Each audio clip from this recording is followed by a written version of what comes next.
Dr. Rachel Bennett had seen a lot of crazy things in her 20 years as a wildlife veterinarian, but nothing prepared her for the call she received on that cold Tuesday morning. The voice on the other end belonged to Tom Harris, a park ranger from Yellowstone, and he sounded desperate. "Rachel, I know this is insane, but we need your help. We have a grizzly bear, and she's dying. Nobody will take her. You're our last hope." Rachel rubbed her tired eyes and took a sip of her coffee. "Tom, there are dozens of wildlife centers between here and Yellowstone. Why are you calling me?" The silence on the other end told her everything she needed to know before Tom even spoke. "Because everyone else has already said no. This bear, she's not just sick, Rachel. She's dangerous. Real dangerous." 2 hours later, Rachel stood in the parking lot of her small veterinary clinic in Montana, staring at the largest transport crate she'd ever seen. The thing was reinforced with steel bars thick enough to hold a bull elephant. And inside that crate was the sound that made her blood run cold. A deep, rattling growl that seemed to shake the very ground beneath her feet. Her lead technician, David Walsh, stood beside her with his arms crossed. David had been with her for 8 years, and she'd never seen him look this worried. "Boss, I've read the file they sent over. This bear has attacked 6 people in the last 2 weeks. She killed 2 members of a tranquilizer team when they tried to sedate her in the field. The infection has made her crazy with pain. She doesn't sleep. She doesn't rest. She just rages." Rachel walked closer to the crate, ignoring David's protests. Through the small reinforced window, she could see her. The bear was massive, easily over 900 pounds, with dark brown fur matted with blood and dirt. But it was the wounds that made Rachel's heart sink. Deep gashes ran across the bear's shoulders and flanks, the flesh around them swollen and discolored with infection. A gunshot wound in her side oozed a mixture of blood and pus. The bear's eyes were yellow, not with their natural color, but with the unmistakable tint of severe fever and systemic infection. "They shot her?" Rachel asked, her voice tight with anger. Tom nodded from where he stood near his truck. "Poachers, we think. About 3 weeks ago. She managed to escape, but the bullet's still in there, and the wound got infected. Then she got into a fight with another bear, probably defending her territory while she was weak. That's where the claw marks came from. Dr. Bennett, this bear, her name is Athena. We've been tracking her for 15 years. She's the matriarch of the largest family group in Yellowstone. She has 3 cubs this year, and 2 yearlings from last season. Without her, that whole family structure collapses." Rachel felt the weight of the decision pressing down on her. Behind the clinic, she could hear the normal sounds of her practice. Mrs. Henderson was probably in the waiting room with her cat. The Johnson family had an appointment for their dog's vaccinations. Normal, safe, predictable work. This was anything but normal. "Show me the refusal letters," Rachel said quietly. Tom handed her a tablet, and she scrolled through the responses from every major wildlife center and zoo within 500 miles. The words were all variations of the same theme: too dangerous, too aggressive, too far gone, liability issues, safety concerns, insufficient facilities, inadequate sedation protocols. One letter from a renowned wildlife hospital in Colorado was particularly blunt. "This animal represents an unacceptable risk to staff and cannot be safely treated with current veterinary protocols. Recommend humane euthanasia." Euthanasia. They wanted to kill her because she was too hard to save. Rachel looked back at the crate. Even through the steel and reinforced glass, she could feel the bear's pain radiating outward like heat from a furnace. Athena wasn't a monster. She was a mother, a leader of her family, an animal in unimaginable agony who was fighting the only way she knew how. David stepped closer, lowering his voice. "Rachel, I know that look.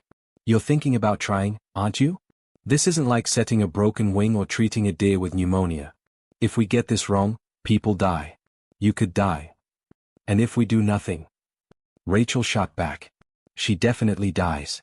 Her cubs starve or get killed by other bears. Her family group falls apart. And we just stand here and let it happen because it's hard? Because it's dangerous." Another technician, Amy Rodriguez, had come out of the clinic. Amy was young, fresh out of veterinary tech school, but she was brilliant with diagnostics. "I've been reading about her online. The conservation community is going crazy.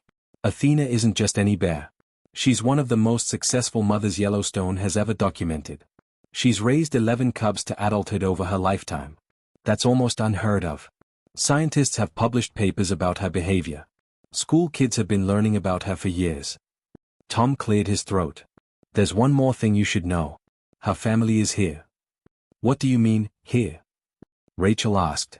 Tom pointed toward the tree line at the edge of the clinic property. Rachel's eyes widened. There, barely visible among the pines, were bears. Not just one or two, but more than a dozen. She could make out the shapes of large adults and smaller cubs.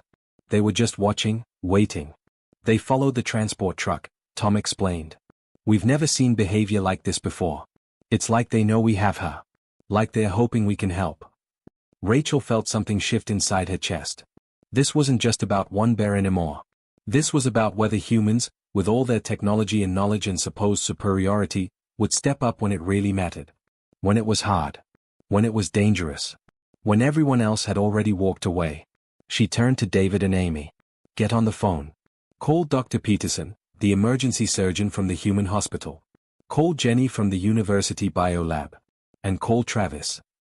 David's eyes widened. Travis Miller?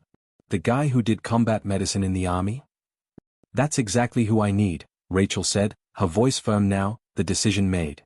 If we're going to do this, we're going to need people who don't quit when things get impossible. We're going to need the best. And we're going to need a plan that's never been tried before. She looked back at the crate one more time, at the dying bear inside, at the family waiting in the trees, at the choice that would define everything that came next. Bring her in, Rachel said. We're going to save her life. Rachel didn't sleep for the next 72 hours. Her office became a war room, covered in medical charts, computer screens, and enough coffee cups to stock a small cafe. The challenge in front of her was simple to state but nearly impossible to solve. How do you treat a patient who will kill you if you get close enough to help? Travis Miller arrived first, pulling up in an old pickup truck at 3 a.m.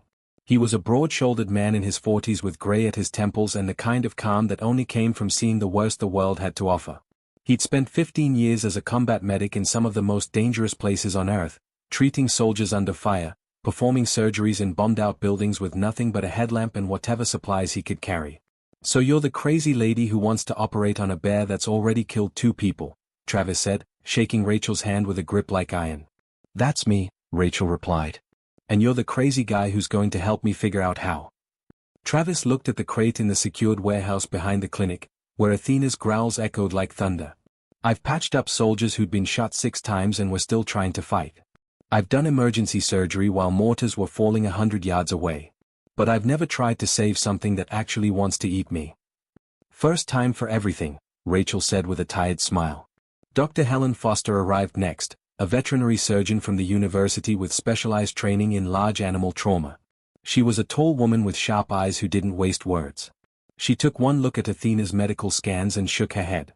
The infection has spread through her entire muscular system. See these dark spots? Abscesses. Dozens of them. Her white blood cell count is off the charts. She's septic, Rachel. Her organs are starting to shut down. Can we save her? Rachel asked. Helen was quiet for a long moment. With traditional veterinary medicine? No.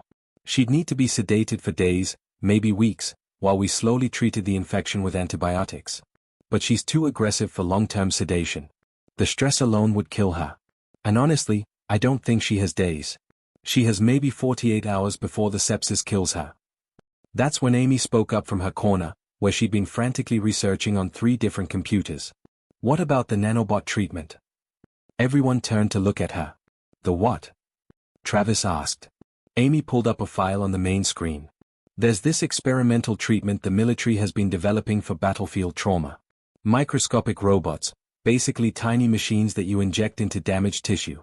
They're programmed to identify dead or infected cells, break them down, and stimulate the body's natural healing response. They've used it on soldiers with severe blast injuries, people who would have died from their wounds. The survival rate jumped by 40%. Helen leaned forward, studying the data. This has only been tested on humans. We have no idea if it would work on a bear's biology. But we know it doesn't work on bears. Rachel asked. Well, no, but... Then we don't know it won't work either, Rachel interrupted. Amy, can we get access to this technology? Amy bit her lip. My brother works at the research facility where they develop it. I can ask. But Rachel, this stuff costs about $200,000 per treatment dose. And that's assuming they'll even let us have it for a bear. Rachel didn't hesitate. Make the call. I'll figure out the money later. Over the next 2 days, Rachel's team grew. Jenny Brooks, a biochemist who'd worked on the Mars Colony Biodome project, joined to help calculate the proper dosage adjustments for Athena's biology. Carlos Diaz, a large animal veterinarian who specialized in zoo medicine, came to advise on handling protocols. Even Dr. Peterson from the human hospital stopped by to offer insights on trauma surgery techniques. They worked around the clock, turning Rachel's clinic into something that looked more like a NASA control center than a small-town veterinary practice. The protocol they developed was unlike anything that had ever been attempted. They'd use a sedation cocktail that Travis had designed based on combat tranquilizers, strong enough to drop Athena but carefully balanced to avoid stopping her heart. The nanobots would be deployed directly into the infected tissues through multiple injection sites. They'd use surgical techniques borrowed from human trauma medicine, including a portable bypass machine in case her organs started failing during the procedure. "This is insane," Helen said on the third night, staring at their final plan. "We're basically inventing a whole new field of medicine on the fly." "That's kind of what humans do best," Travis said, cleaning his glasses. "I remember this kid in Afghanistan, stepped on an IED, lost both legs and had internal bleeding that should have killed him in minutes. We had no proper equipment, no hospital, nothing. But we improvised. We used car jacks to stabilize his pelvis, we made tourniquets from belts, we kept him alive with nothing but determination and duct tape until the medevac arrived. That kid's a father of 2 now, coaching Little League Baseball. Impossible is just another word for hasn't been done yet." Rachel looked around at her team. None of them had to be here. They'd all volunteered, knowing the risks, knowing they might fail, knowing they might get hurt or worse. But they were here anyway, because that's what humans did. When something was dying and everyone else had given up, humans showed up with crazy ideas and refused to quit. The nanobots arrived on the 4th day in a specialized cooling container. Amy's brother had pulled strings, called in favors, and somehow convinced the research facility to loan them a dose. The cost was staggering, but a crowdfunding campaign that Amy had secretly started had already raised over $300,000. Apparently, people all over the world had been following Athena's story, and they wanted to help. "All right," Rachel said, gathering everyone in her office. "We're going to do this tomorrow at dawn. Athena is getting weaker by the hour, and we can't wait any longer. I want everyone to understand the risks. This bear has killed before. Even sedated, she could wake up. The nanobots might not work on her biology. We might lose her on the table. And if something goes wrong, people could die." She looked each person in the eye. "I won't think less of anyone who wants to walk away right now." Nobody moved. Travis stood up and stretched. "I didn't drive 800 miles to back out now. Besides, I've always wanted to tell people I performed surgery on a grizzly bear." Helen nodded. "I'm in. Someone has to make sure you don't kill her with your crazy human medicine tricks." One by one, every member of the team committed. Amy, Jenny, Carlos, David, even the clinic receptionist volunteered to help with monitoring equipment. Outside, in the darkness beyond the clinic lights, Athena's family still waited. 15 bears who hadn't left in 4 days. Tom had been bringing them food, keeping them calm, making sure they didn't wander into town. It was unprecedented behavior. The conservation biologists were calling it the most remarkable thing they'd ever witnessed. Rachel walked out to the warehouse one last time before the surgery. Through the small window in the crate, she could see Athena lying on her side, her breathing labored, her eyes half closed. The bear was dying, and somewhere in her fevered mind, she had to know it. "Tomorrow," Rachel whispered to her. "Tomorrow we fight for you. And humans don't lose fights we refuse to give up on." She turned back to the clinic, where her team was preparing the surgical theater, checking equipment, running through protocols one more time. The sun would rise in a few hours, and with it would come the most dangerous surgery any of them had ever attempted. Rachel smiled grimly. Impossible odds? A patient everyone else had given up on? A procedure that had never been tried before? Sounded like a normal Tuesday for humanity. The sun hadn't even broken the horizon when Rachel's team gathered in the reinforced surgical suite they'd built over the past 4 days. It wasn't pretty, just a large warehouse space behind the clinic that they'd converted into something between an operating room and a military field hospital.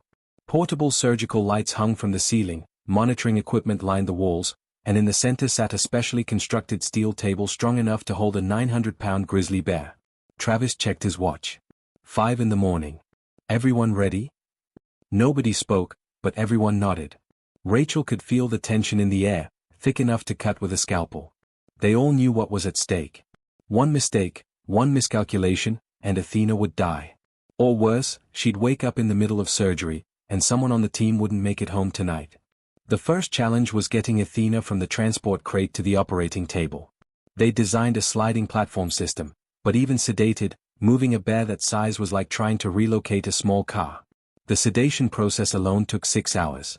Travis administered the cocktail through a specialized dart system, carefully timing each dose, waiting for Athena's aggression to fade, monitoring her vital signs on screens that Carlos had set up.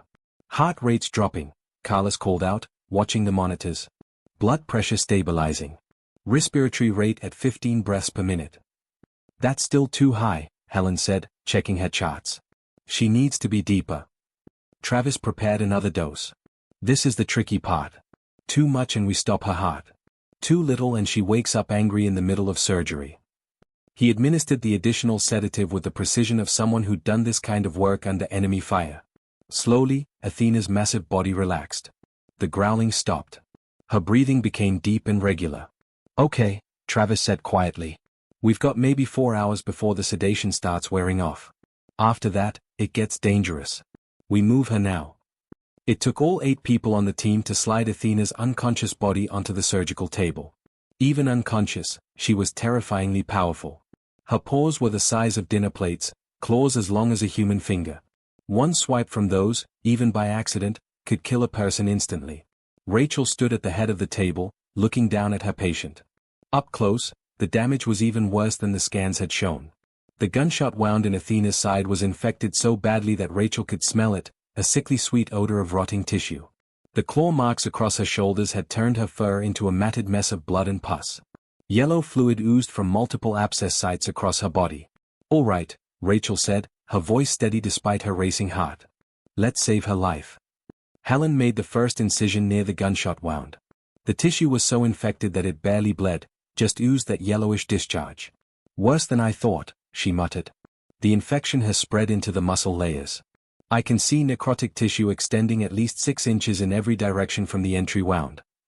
Jenny stepped forward with the nanobot injections, contained in small vials that glowed faintly blue under the surgical lights. Starting deployment now. First injection site at the primary wound. Rachel watched on the microscopic camera feed as the nanobots entered Athena's tissue. On the screen, they looked like tiny stars, moving with purpose through the infected flesh. They immediately began attaching to dead cells, breaking them down, stimulating the surrounding healthy tissue to activate its healing response. It's working, Jenny breathed. Look at that. The nanobots are adapting to her cellular structure. I wasn't sure they would, but they're actually working better than they do in humans. For the next 3 hours, the team worked with intense focus. Helen and Rachel cut away infected tissue, finding and removing the bullet fragments. There were 17 pieces total, scattered through Athena's torso like deadly shrapnel. Travis managed the anesthesia, constantly adjusting doses to keep Athena under while protecting her vital organs. Carlos monitored everything from heart rate to oxygen levels to body temperature. Amy and David handed instruments, managed suction, kept the surgical field clear. They were making progress. Slowly, carefully, they were winning the fight against the infection. Then everything went wrong. Her heart rate's dropping, Carlos suddenly announced, his voice tight with alarm. Dropping fast. Down to 40 beats per minute. 35. 30. Rachel's head snapped up. What happened? I don't know. Blood pressure's crashing. She's going into cardiac arrest. The monitors started screaming, alarms blaring through the surgical suite.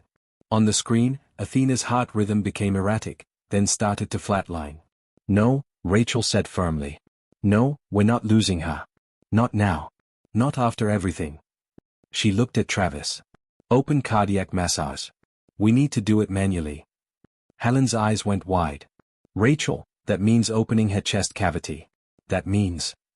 I know what it means, Rachel interrupted. Do we have another choice? Travis was already moving, grabbing the larger surgical tools. Helen, extend the incision. We need access to the chest cavity now. What happened next would haunt Rachel's dreams for years, but in that moment, she didn't have time to be afraid. Helen and Travis worked together, extending the surgical opening, cutting through layers of muscle and tissue until they reached Athena's chest cavity.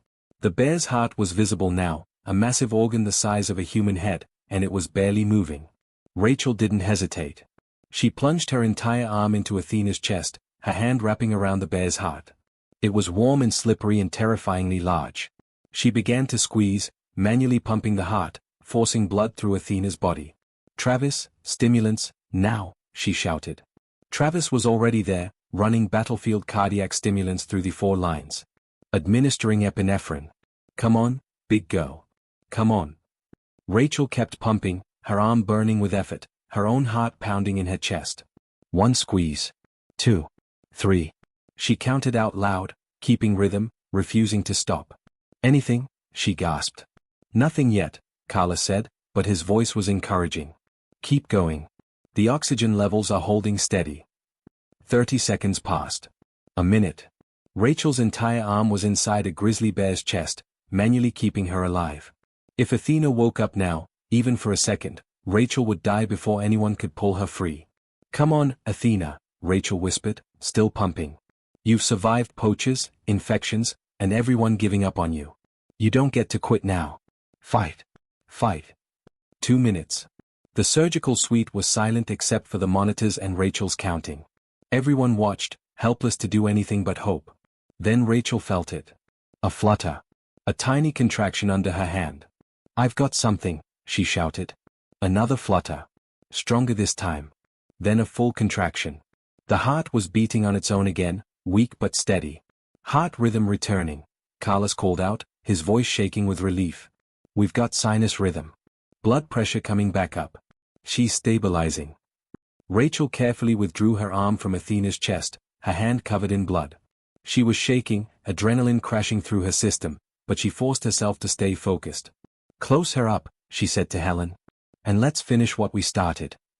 For the next 4 hours, they continued the surgery. They drained the abscesses, deployed more nanobots into the damaged tissue, repaired torn muscles, and stitched together what they could. The nanobots were performing beyond anyone's expectations, creating a glowing network through Athena's body on the monitors, rebuilding tissue almost as fast as they could watch. By the time the first rays of real sunlight came through the warehouse windows, they were closing the final incision. Athena's vital signs were stable. The infection markers were already dropping. Against every odd, against nature itself, she was going to survive. Travis pulled off his surgical mask, his face exhausted. "In 15 years of combat medicine, I've never seen anything like that. We just brought a bear back from the dead." Rachel looked down at Athena, breathing steadily on the table, her body already beginning to heal. "No," she said quietly. "We just refused to let her die. There's a difference." Outside, Tom was waiting with the news that Athena's family was still there, still watching, still hoping. Humans had delivered. 3 days after the surgery, Rachel sat in a folding chair outside Athena's recovery enclosure, a cup of terrible coffee in her hands and exhaustion written across every line of her face. She hadn't left the clinic since the operation, catching only brief naps on the office couch between monitoring sessions. The recovery enclosure was a reinforced structure they'd built specifically for Athena, with steel walls, multiple cameras, and enough safety protocols to make Fort Knox jealous. Inside, the massive Grizzly lay on her side, breathing steadily, her wounds covered in clean bandages that glowed faintly blue where the nanobots were most active. Every few hours, the team would check her vitals through the monitoring equipment without entering the enclosure. Nobody was taking chances. Even healing, a grizzly bear was still a grizzly bear. David walked over with a tablet, showing Rachel the latest readings. "Her temperature is down to almost normal. The infection markers have dropped by 70%. Boss, I don't know how to say this, but I think she's actually going to make it." Rachel allowed herself a small smile. "Don't jinx it. We're not out of the woods yet." But even as she said it, she could see the improvement. The swelling around Athena's wounds had decreased dramatically. The yellow tint in her eyes was fading. Most importantly, her breathing was strong and regular, none of the labored gasping that had marked her arrival. What happened next, though, nobody on the team was prepared for. On the morning of the 4th day, Rachel was reviewing surgical notes when Amy burst into her office, her eyes wide with excitement and maybe a little fear. "Rachel, you need to come see this. Right now." Rachel followed her to the recovery enclosure. Through the observation window, she could see that Athena was awake. Not just awake, but sitting up, her massive head turning to look directly at the camera. But it was her eyes that made Rachel's breath catch. They weren't filled with rage anymore. They were clear, aware, and intelligent. "She's been watching us for the past hour," Amy whispered. "Not with aggression. It's different. It's like she's trying to understand what happened." Travis arrived, still wiping sleep from his eyes. He'd finally gone home for the first time since the surgery. "Is that normal bear behavior?" Helen shook her head slowly. "I've worked with recovering bears before. Usually, they're disoriented, defensive. They try to hide or show aggression. This is something else entirely." Over the next week, Athena's recovery progressed at a rate that left the veterinary team scrambling to document everything. The nanobots weren't just healing her, they were doing something unprecedented. Jenny spent hours analyzing the data, running tests on tissue samples, trying to understand what was happening. "Look at this," Jenny said one evening, pulling up microscopic images on her computer. The nanobots were designed to break down and be absorbed by the body after a few days. But in Athena, they're doing something different.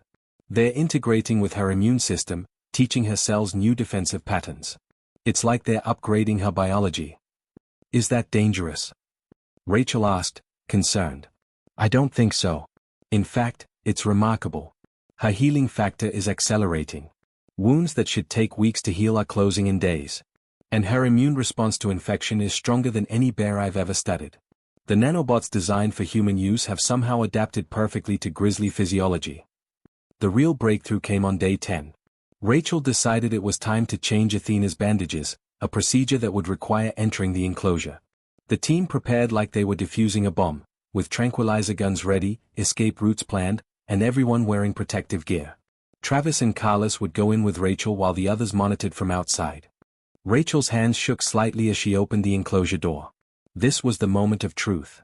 If Athena still saw them as threats, if the pain and trauma had left her aggressive, this could end badly. The three of them entered slowly, Rachel in front carrying the medical supplies. Athena watched them approach, her massive body tense. Rachel could see the bear's muscles coiling, preparing for something. Fight or flight responses kicking in. "Easy, girl," Rachel said softly, keeping her voice calm and low. "We're here to help. Just like before." She knelt down a few feet from Athena, setting down her supplies. The bear's eyes followed every movement. Then something incredible happened. Athena didn't attack. She didn't even growl. Instead, she shifted her body slightly, exposing the bandaged wounds on her side. Travis whispered behind Rachel, "Did she just present her wounds to you?" Rachel moved closer, her heart pounding but her hands steady. She began removing the old bandages, expecting Athena to react with pain or aggression at any moment. But the bear remained still, watching Rachel's face with those intelligent eyes. When Rachel cleaned the wounds and applied fresh dressings, Athena made a low sound, not a growl but something softer, almost like a sigh of relief. "She understands," Carlos breathed. "She knows we're helping her." Over the following days, something shifted in the relationship between Athena and her human caretakers. The bear allowed them to approach for medical care without sedation.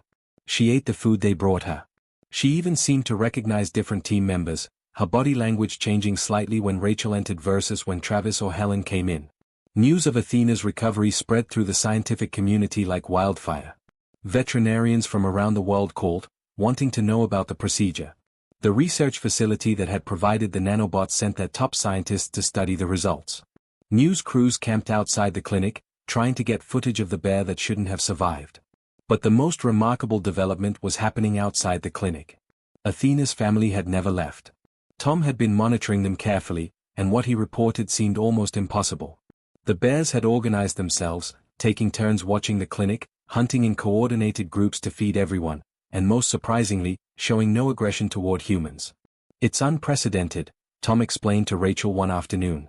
"We've documented the entire family group.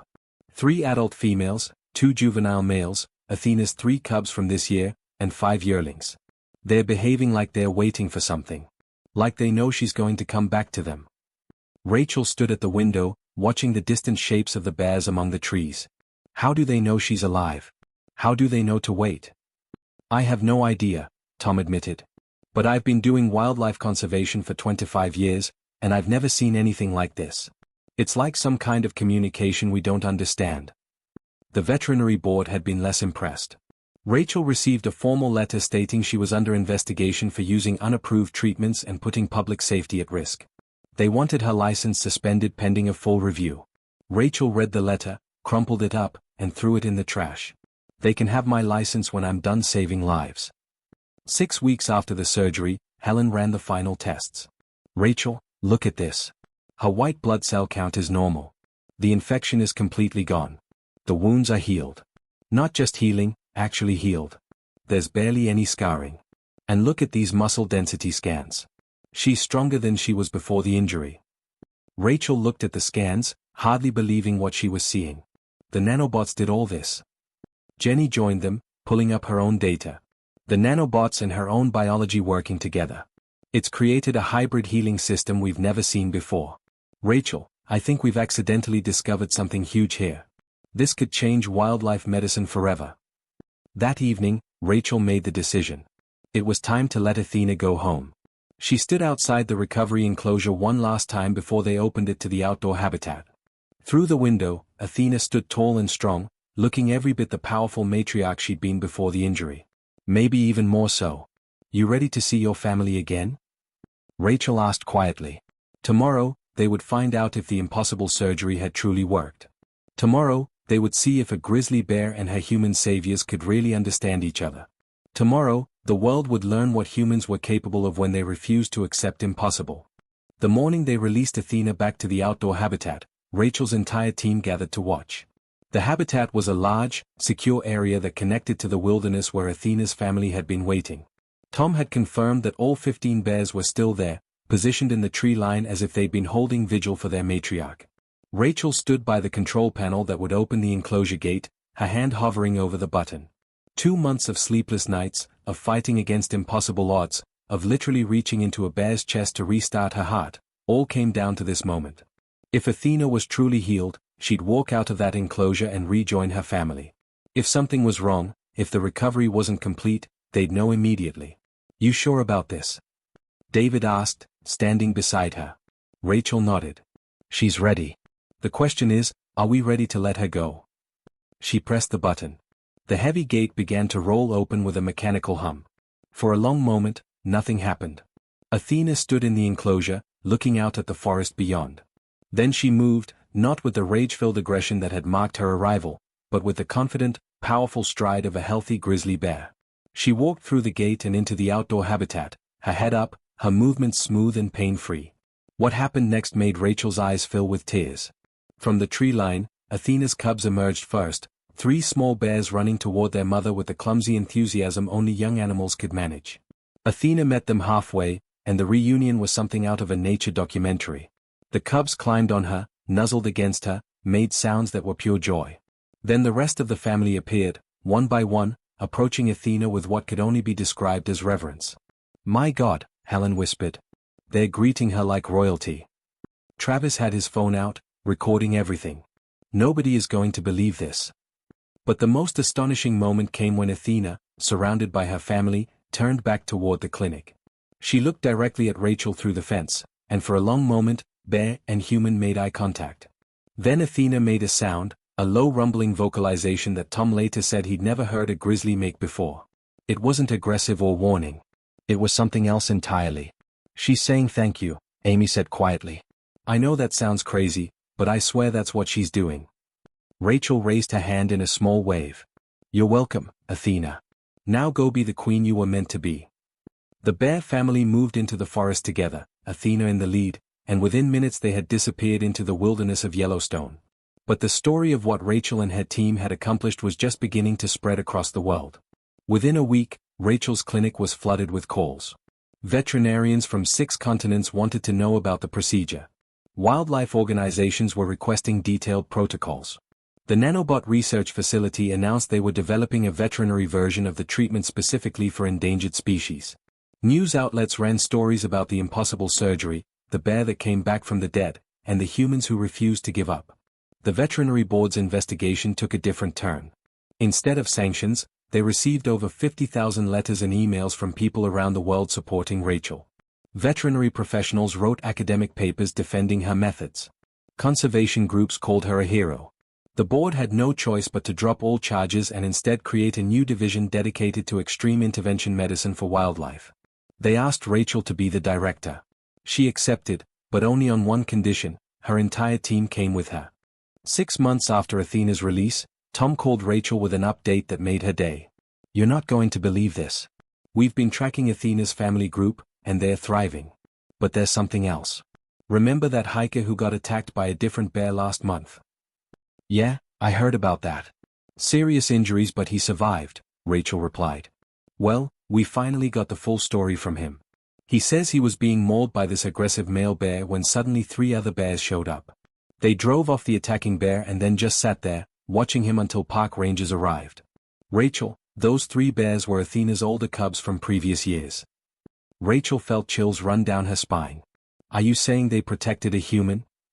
"That's exactly what I'm saying. And it's not the only incident. We've had multiple reports of Athena's family group showing unusual behavior around humans. Not aggressive, not friendly exactly, but different. Like they've learned to distinguish between humans who mean harm and humans who help." The implications were staggering. Somehow, through her experience with Rachel's team, Athena had developed a different relationship with humans, and she'd passed that understanding to her family.